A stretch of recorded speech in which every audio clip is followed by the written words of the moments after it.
Hi, my name is Eivind Dragsjø, and this is the video for you if you want to learn how to get down your first 6-club flash, or if you want to learn how to get longer runs with it.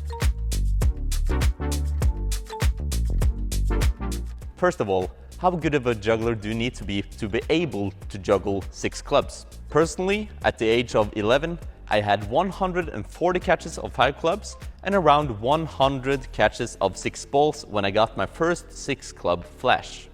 I also have a friend that flashed 6 clubs in doubles when he only had 40 catches of 5 clubs. So I'd say if you have put down some practice with 6 clubs and you also have around 100 catches of 5 clubs and almost 100 catches with 6 clubs, a 6-club flash should be well within your reach. But the practice towards doing 6 clubs should start way before you have 100 catches with 5 clubs.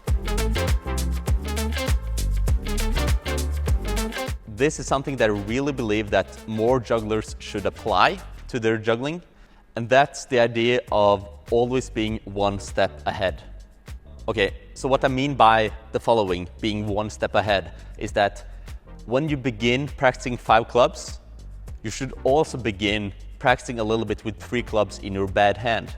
And when you start practicing 6 clubs, where you have 3 in each hand, you should also start practicing a little bit your 4-club grip in your good hand. So the point I'm making is that your club grip should already be there. And then when your skill level is high enough, you should be able to make the flash.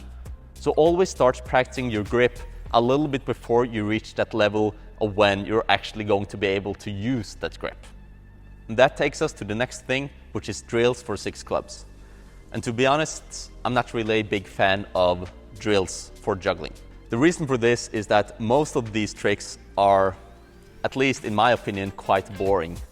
They kind of act as stepping stones towards another trick, but they don't really feel as a trick in its own. But on the contrary, you have tricks as 5-3-4. 5-3-4 is a really neat trick. You practice triples, singles, doubles, so a lot of spin control and a lot of crossing, non-crossing, throwing.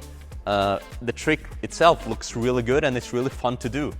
But then you also have tricks as 5-5-5-5-0 or snake with 3 clubs, which are all 5-club exercises in a way. But some drills are needed, and it's really just one drill that you have to do, in my opinion, and that is 3 clubs in one hand.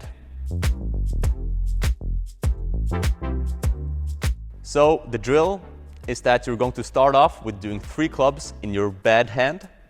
Then you're going to do 2 attempts of 3 throws and catches before doing 2 attempts with your good hand, 3 throws and 3 catches.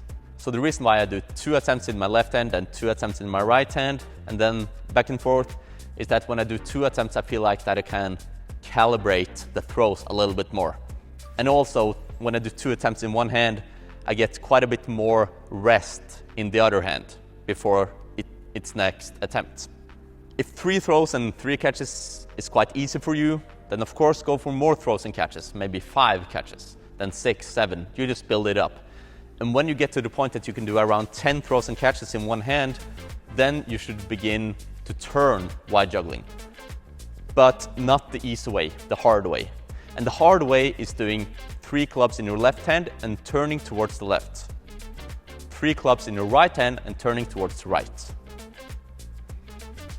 The reason I want you to turn this these ways, as I now said, is that when you do 3 clubs in your left hand, you automatically want to turn to your right. But if you turn to the left, you have to overcompensate with your scoop, which is this motion, so that you can bring your hand in and throw it out. Catch outside, bring it in, throw. Okay?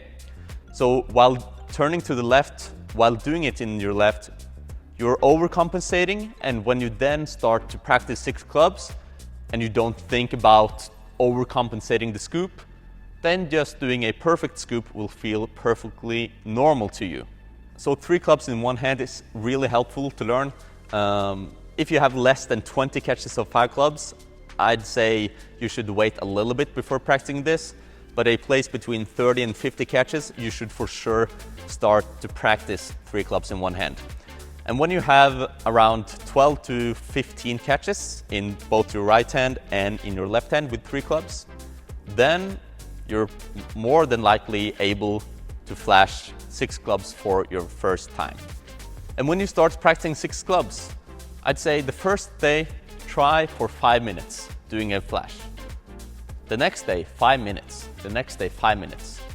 And if you do this for 2 weeks and you don't get any wrist problems, then you can maybe start practicing it for 10 minutes every single practice. Of course, you yourself choose how much time you want to spend on 6 clubs, but don't start practicing it too much too soon. That's the point I'm trying to make. Regarding drills, you actually have drills that can be quite helpful for your 6 club juggling. One of them is 4 clubs in triples, but even though you practice doing triples, you don't really practice that much else. So still, 3 clubs in one hand is way more relevant than other patterns. Also, the pattern 6-6-6-6-1 is a pattern that often gets referred to while learning 6 balls. But the problem with that pattern with clubs is that the pattern itself is so difficult. So that when you actually have 30 catches of 6-6-6-6-1, you probably also have around 30 catches with the normal 6 club pattern. So you don't really need it in a way. Maybe 6-6-6-6-1 can be helpful when you have around 100 catches of 6 clubs and you want to continue to improve it. But I'd really say if you want to learn 6-6-6-6-1, do it for the pattern itself. Don't learn it to become a better 6 club juggler. Even though it for sure is going to help a little bit, because it's going to make you a better juggler. And being a better juggler makes everything in juggling easier, which I think you all can agree on. But when you actually begin to juggle 6 clubs, you're probably going to see that it's one problem that occurs quite a lot. And that's that you're not able to scoop enough. So the pattern just gets more and more narrow. If you think about it, kind of the width of a club and the width of a ball is pretty much the same. So if you're able to keep the club straight, then you don't really need that much space in your pattern to avoid the clubs from hitting each other. But if this problem occurs, the pattern just gets more and more narrow, how do I get out of it? Then there's really 2 main ways that I see. And the first one is to do an outside throw. So imagine that you juggle 6 clubs normally. And then you do a first throw, and it doesn't really travel that much out to the side. So if you do a second throw, they might hit each other. But instead you do an outside throw. And when you do the third throw, the first throw has traveled so far to the side that you're able to do it with a correct angle to avoid the clubs from hitting each other, and then you're back into the pattern. The other way is a little bit less intuitive, but perhaps a little bit more elegant. And that's by doing only inside throws.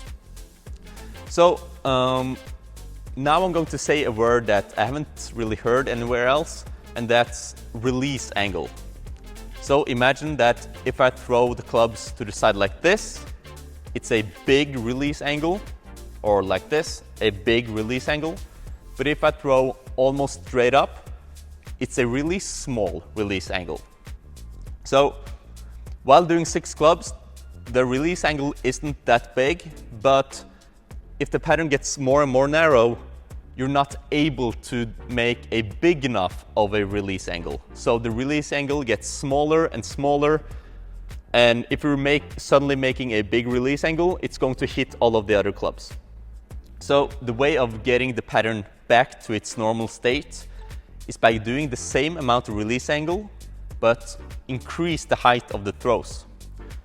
So if you have this release angle, but a low throw, it might end up here. But if you have the same release angle, but a high throw, the club will end up out here. So make your throws with the same angle, a little bit higher at the time.